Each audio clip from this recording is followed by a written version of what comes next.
Hello student, अस्सलाम वालेकुम। हमने स्टार्ट लिया है फार्माकोलॉजी क्रैश कोर्स का। तो आज हमारा लेक्चर नंबर थर्ड है, that is about a new chapter which is called autonomic nervous system. So सबसे पहले ऑटोनॉमिक नर्वस सिस्टम की बात करते हैं कि ऑटोनॉमिक नर्वस सिस्टम हमारे पास कौन सा सिस्टम है और ये करता क्या है। तो देखो, हमारे पास नर्वस सिस्टम होता है और ये नर्वस सिस्टम दो तरह का होता है। एक होता है सेंट्रल नर्वस सिस्टम और दूसरा होता है पेरिफेरल नर्वस सिस्टम। फिर ये पेरिफेरल नर्वस सिस्टम दो तरह का होता है। इसका टू टाइप्स है। One is called somatic nervous system and the other one is called autonomic nervous system. तो ये ऑटोनॉमिक नर्वस सिस्टम ये हमारा आज का मेन टॉपिक है। और ये ऑटोनॉमिक नर्वस सिस्टम क्या है, यानी means autonomic nervous system controls autonomous और विजरल फंक्शंस। यानी मींस वो फंक्शन, यानी वो सिस्टम जो कि हमारे बॉडी का ऐसे फंक्शंस कंट्रोल करते हैं जो कि इनवॉलंटरी हो। यानी मींस वो फंक्शन जिनको हम खुद कंट्रोल नहीं कर सकते, बल्कि ये इनवॉलंटरी जो फंक्शंस होते हैं वो बॉडी खुद बहुत कंट्रोल करते हैं और हमें उन की कंट्रोल का बिल्कुल पता नहीं होता। ये भी हम बिल्कुल कॉन्शियस है उसके बारे में। तो ऐसे फंक्शंस को हमारे पास जो सिस्टम कंट्रोल करता है, तो उस सिस्टम को ऑटोनॉमिक नर्वस सिस्टम कहा जाता है। और नेक्स्ट है हमारे पास somatic nervous system. Somatic nervous system mean वो सिस्टम जो कि हमारे बॉडी के ऐसे फंक्शंस को कंट्रोल करता है जो कि वॉलंटरी हो। मींस हम खुद जब किसी बॉडी के फंक्शंस को कंट्रोल करते हैं तो ये कौन से सिस्टम में आते हैं, तो ये सोमेटिक नर्वस सिस्टम में आते हैं। फिर ऑटोनॉमिक नर्वस सिस्टम इसमें कौन से न्यूरॉन्स या कौन से नर्व्स इन्वॉल्व है, तो इसमें बेसिकली टू टाइप्स के। One is called free ganglionic and the next one is called post ganglionic. तो जो फ्री गैंग्लियनिक नर्व्स होते हैं या जो न्यूरॉन फाइबर्स होते हैं, ये माइलिनेटेड होते हैं। इस पे के ऊपर माइलिन शीट जो होता है इसमें प्रेजेंट होता है। और next one is called first ganglionic, means pre ganglionic के बाद जो first ganglionic neuron nerves fibre है तो वो नॉन माइलिनेटेड होता है। और दूसरा नेक्स्ट हमारे पास है सोमेटिक नर्वस सिस्टम। तो सोमेटिक नर्वस सिस्टम जिस तरह मैंने पहले बताया कि ये हमारे बॉडी का वॉलंटरी जो फंक्शंस है उसको वो कंट्रोल करता है। तो इसमें वो नर्व्स यानी means all nerves are myelinated. तो इसमें जो सारे नर्व्स जो चाहे वो फ्री गैंग्लियन हो या फोर्स्ड गैंग्लियन हो, तो वो सारे के सारे क्या होता है, माइलिनेट होता है। तो बेसिकली इन दो जो नर्वस सिस्टम है, एक ऑटोनॉमिक नर्वस सिस्टम और दूसरा सोमेटिक नर्वस सिस्टम। तो इसमें की डिफरेंस क्या है, एक डिफरेंस मेजर ये है कि एक हमारे जो पास जो इनवॉलंटरी फंक्शंस है उसको कंट्रोल करता है, तो उस सिस्टम को ऑटोनॉमिक नर्वस सिस्टम कहा जाता है। और दूसरा वो सिस्टम यानी बॉडी के वो फंक्शंस को कंट्रोल करता है जो कि इनवॉलंटरी, जो कि वॉलंटरी हो, जो कि हम खुद बहुत कंट्रोल कर सकते हैं। तो ऐसे सिस्टम क्या है, सोमेटिक नर्वस सिस्टम है। तो एक डिफरेंस तो यही हो गया on the basis of function. दूसरा इसकी जो माइलिन इसकी कंपोजिशन है, तो इसमें दोनों में यही डिफरेंस है कि फ्री गैंग्लियन उसमें माइलिन होता है और जो फर्स्ट गैंग्लियन है वो नॉन माइलिनेटेड होता है। लेकिन जो सोमेटिक नर्वस सिस्टम है इसमें चाहे वो फ्री हो या पोस्ट हो, दोनों क्या है, माइलिनेटेड है। तो ये बेसिकली टू डिफरेंस हो गया है दो सिस्टम में। तो आज का हमारा टॉपिक है बेसिकली ऑटोनॉमिक नर्वस सिस्टम। तो आइए हम जानते हैं कि ऑटोनॉमिक नर्वस सिस्टम क्या है हमारे पास। तो इसमें बेसिकली टू सिस्टम्स है। इसके डिविजन्स क्या हैं, one is called sympathetic nervous system and the next one is called parasympathetic system. तो सिंपैथेटिक सिस्टम इसमें आपको मेन याद करने होंगे इमरजेंसी कंडीशन। सिंपैथेटिक सिस्टम या सिंपैथेटिक नर्वस सिस्टम मीन वो सिस्टम जो कि ये जब बॉडी पे कोई इमरजेंसी या कोई स्ट्रेस कंडीशन आता है, तो ये जो सिस्टम है हमारे पास, ये उन ही कंडीशन जो स्पेसिफिक क्या है, स्ट्रेस है या कोई इमरजेंसी कंडीशन है, उस पे ये एक्टिवेट हो जाता है। और जब ये एक्टिवेट हो जाता है तो इसके साथ जो एसोसिएटेड फंक्शंस है ये सब कुछ वो रेगुलेट करता है। और दूसरा हमारे पास है पैरासिम्पैथेटिक नर्वस सिस्टम, यानी मींस वो सिस्टम जो कि जब कोई बंदा आराम करता है या बिल्कुल नॉर्मल रिलैक्स पोजीशन पे है, इसमें इसको कोई स्ट्रेस, कोई टेंशन एक्सेट्रा नहीं है, तो ऐसी कंडीशन में हमारे बॉडी की जो फंक्शंस है वो कौन से सिस्टम या कौन से नर्वस सिस्टम कंट्रोल करता है, वो पैरासिम्पैथेटिक नर्वस सिस्टम कंट्रोल करता है। तो आइए देखते हैं कि इन दोनों में डिफरेंस क्या है, इन दोनों के फंक्शन में। तो सबसे पहले बात करते हैं हार्ट रेट की। हार्ट रेट क्या है, तो अगर हमारे पास ऐसे कंडीशन आ गया जब कोई बंदा है उसने उस पर एक इमरजेंसी कंडीशन आ गई। फॉर एग्जांपल एक बंदा है, उसके पीछे कुत्ता भाग रहा है, वो आगे जा रहा है और उसके पीछे कुत्ता भाग रहा है, तो ऑटोमेटिकली ये उसके बॉडी पे क्या होगा, एक इमरजेंसी कंडीशन आया, तो इस कंडीशन की वजह से उसकी जो हार्ट रेट है वो इंक्रीज़ हो जाएगी। और जब ये वो बढ़ेगी, तो बढ़ने की वजह क्या है, वो सिंपैथेटिक नर्वस सिस्टम की वजह से वो वो जो हार्ट रेट है वो इंक्रीज़ हो गया। और जब दूसरा हमारे पास सिस्टम है पैरासिम्पैथेटिक नर्वस सिस्टम, तो जब बंदा बिल्कुल रिलैक्स है, बिल्कुल वो स्टेबल कंडीशन में है, इस पर कोई स्ट्रेस, कोई इमरजेंसी कंडीशन नहीं है, तो इसी कंडीशन में उसका हार्ट रेट क्या है, वो डिक्रीज होगा। तो एक इफेक्ट यही हो गया। दूसरा है हमारे पास प्यूपल साइज़। प्यूपल साइज़ क्या है, जो प्यूपल है आई में, उसकी साइज़ के बारे में बताता है। तो जब कोई स्ट्रेस कंडीशन उस पे आ गया, मतलब एक बंदा है उसने अचानक एक सांप को देख लिया, तो अचानक उसकी आंखें बाहर निकल जाएगी। तो उस साइज़ की वजह से जब उनकी ये स्ट्रेस कंडीशन की वजह से जब उनकी साइज़ बढ़ेगा, तो इस कंडीशन को हम क्या कहते हैं, मेड्रियासिस। मेड्रियासिस मींस प्यूपल साइज जब इंक्रीज हो जाएगा। और दूसरा हमारे पास जब नॉर्मल कंडीशंस में हो, तो इस कंडीशन में उसकी प्यूपल साइज डिक्रीज हो जाएगी। तो इस कंडीशंस को हम क्या कहते हैं, मियोसिस। ठीक है। फिर दूसरा है हमारे पास ब्रोंकस, मींस लंग्स पे इसका क्या इफेक्ट है। तो लंग्स पे क्या इफेक्ट है, लंग्स जब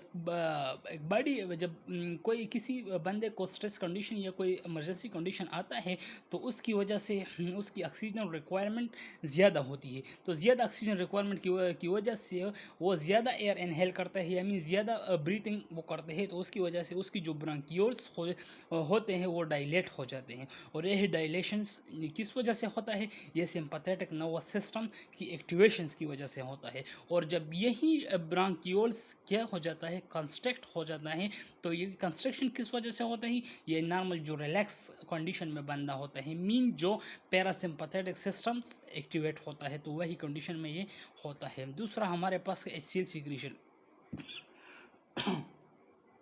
HCl सीक्रेशन क्या है, HCl सीक्रेशन यही है कि जब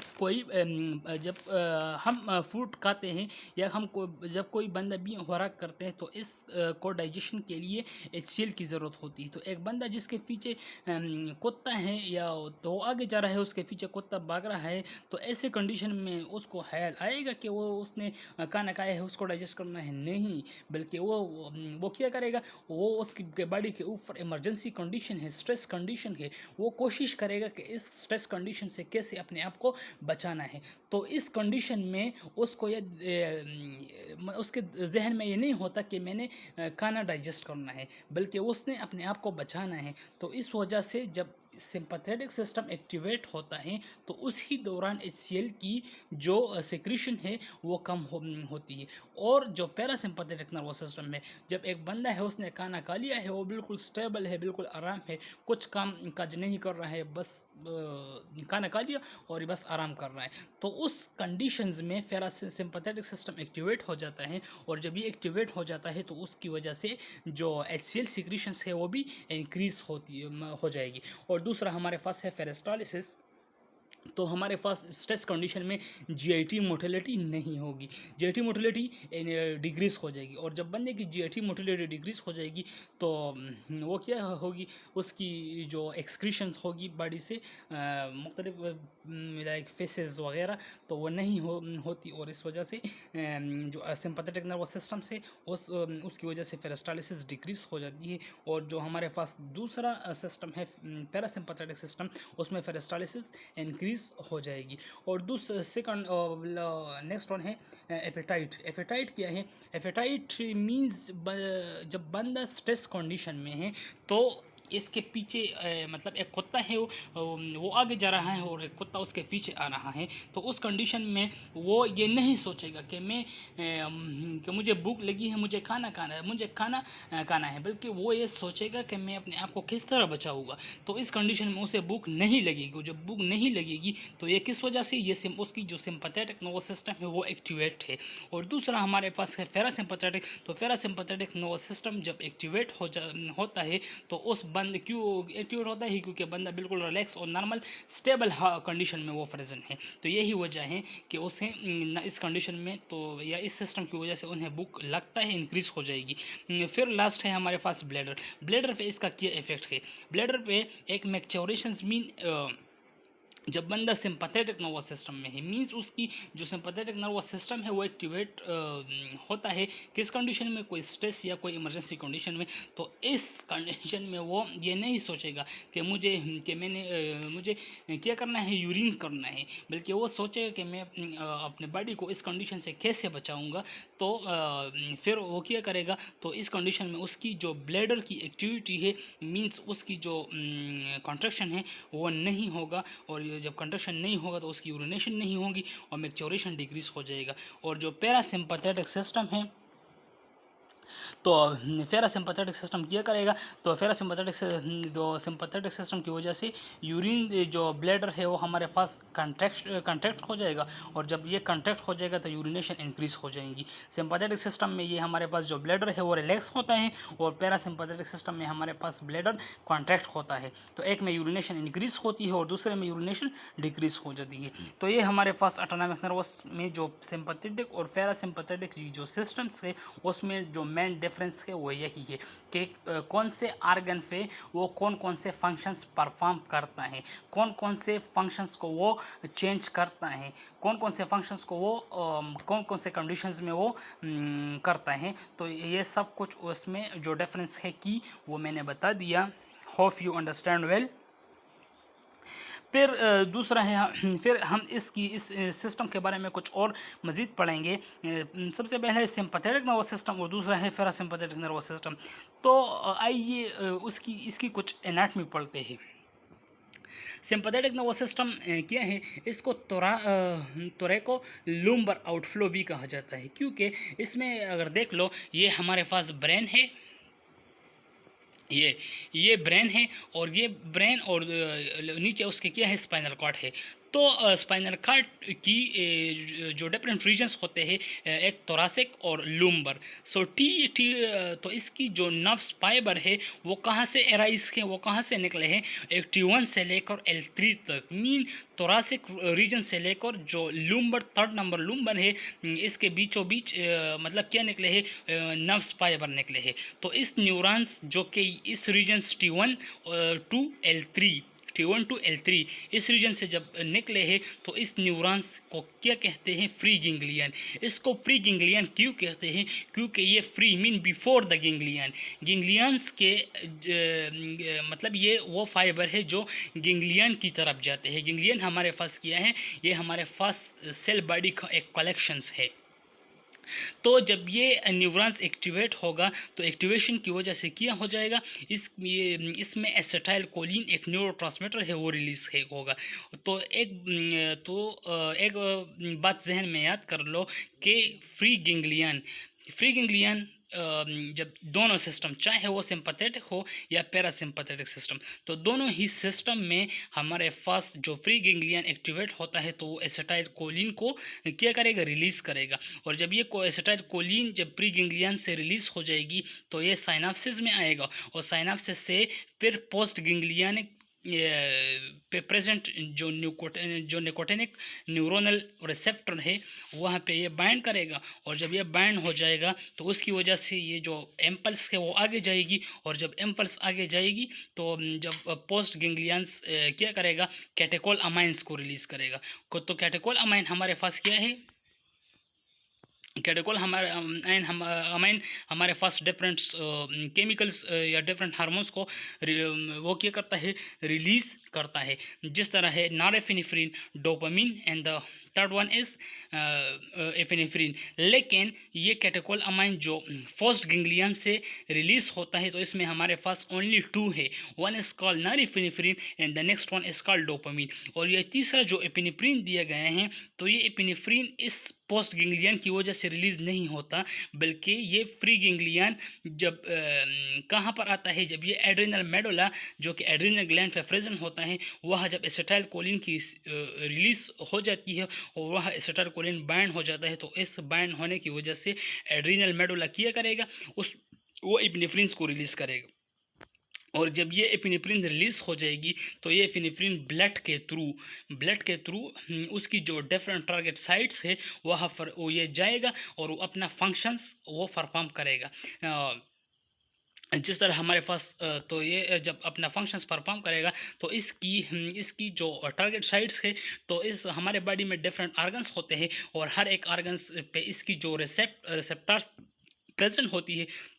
तो इसमें हमारे पास अल्फा रिसेप्टर और बीटा रिसेप्टर्स, अल्फा और बीटा रिसेप्टर्स इसकी सिस्टम्स जब एक्टिवेट होता है तो वो अपना जो कैटेकोल अमाइन उसमें वो सीक्रेट करता है। तो यही कैटेकोल अमाइंस क्या करेगा, वो अल्फा या बीटा रिसेप्टर्स जो कि हमारे बॉडी के डिफरेंट आर्गन्स पे प्रेजेंट होता है उनको वो जाकर एक्टिवेट करेगा, और एक्टिवेशन की वजह से उस आर्गन्स की जो भी फंक्शंस होगा वो परफॉर्म करेगा। जिस तरह हमारे पास बीटा रिसेप्टर प्रेजेंट है हार्ट पे, जब ये एक्टिवेट हो जाता है तो उस एक्टिवेशन की वजह से हमारा हार्ट रेट क्या हो जाएगा, बढ़ जाएगा, और जब ये बढ़ेगा तो बीपी इंक्रीज हो जाएगी। और लास्ट में हमारे पास है पैरासिम्पैथेटिक नर्वस सिस्टम। सो पैरासिम्पैथेटिक नर्वस सिस्टम क्या है, इसमें जो ब्रेन है, ब्रेन से न्यूरॉन्स निकले हैं क्रेनियल सेक्रल रीजन से। तो क्रेनियल जो न्यूरॉन्स है, जो नर्व्स फाइबर्स है, वो क्रेनियल नंबर 3, 7, 9, 10 यही वो न्यूरॉन्स है, यहाँ से वो निकले हैं क्रेनियल रीजन से। और दूसरा हमारे पास सेक्रल रीजन, तो सेक्रल रीजन से न्यूरॉन S2 से लेकर S4 तक इस रीजन में इस रीजन से जो भी नर्व्स फाइबर निकले हैं तो ये न्यूरॉन्स क्या करेगा, तो मैंने पहले बताया कि वो फ्री गेंग्लियन चाहे वो सिंपैथेटिक सिस्टम में हो या पैरासिम्पैथेटिक सिस्टम में, दोनों में सबसे पहले फ्री गेंग्लियन क्या रिलीज करेगा, एसिटाइल कोलिन को। तो जब ये एसिटाइल कोलिन रिलीज हो जाएगी तो फिर क्या होगा, तो ये एसिटाइल कोलिन जब क्रेनियल नर्व से रिलीज होगा, क्रेनियल नर्व से मतलब वो एराइज हो जाता है, और वहाँ से फिर एसिटाइलकोलिन को जब ये रिलीज़ करते हैं तो ये फर्स्ट गेंग्लियन पे जो निकोटिनिक रिसेप्टर होते हैं तो वहाँ पर ये बाइंड हो जाता है। और जब ये बाइंड हो जाता है तो लास्ट तो में वो जब इम्पल्स आगे जाता है तो न्यूरॉन्स के एंड पे वो क्या रिलीज़ करता है, एसिटाइलकोलिन को रिलीज़ करता है। और यही एसिटाइलकोलिन फिर जाकर उस अपने ही डिफरेंट रिसेप्टर्स या जो टारगेट साइट्स के वहाँ जाकर बाइंड हो जाता है और अपना फंक्शंस परफॉर्म करता है। और उसकी जो फंक्शंस किए हैं वो ऑलरेडी हमने पहले बताया कि हार्ट रेट पे उसका क्या एक्शन है, हमारे पास ब्लैडर पे क्या एक्शन है, ये इसकी जो जीआईटी मोटिलिटी है मीन पेरिस्टालिसिस है इस पर क्या इफेक्ट होता है। तो ये सब कुछ क्या करता है, इस टारगेट साइट्स को जब वो एक्टिवेट करेगा तो इस एक्टिवेशन की वजह से वो अपना जो फंक्शंस है वो परफॉर्म करेगा। तो इसमें वहाँ पर जो सिंपैथेटिक सिस्टम था वहाँ की जो रिसेप्टर्स होती है वो अल्फा एंड बीटा होती है, और यह जो रिसेप्टर्स होती है वो एम रिसेप्टर्स होते हैं मीन मस्कारेनिक रिसेप्टर्स होते हैं। तो ये मस्कारेनिक रिसेप्टर, ये अल्फा बीटा रिसेप्टर्स, ये हम नेक्स्ट लेक्चर में इंशाल्लाह डिटेल के साथ स्टडी करेंगे। तो ये आज के लेक्चर था। Hope you understand well, and if you have any question about this lecture so please write it in comment sections, and हम कोशिश करेंगे इंशाल्लाह आसान अच्छी तरीके से आपको अंडरस्टैंड कराएंगे, क्योंकि ये टॉपिक ऐसा था कि स्लाइड से अच्छी तरीके से कवर नहीं होती, तो ये मैंने रिटर्न लिख लिया ताकि आप लोगों को आसानी से समझ आ जाए। सो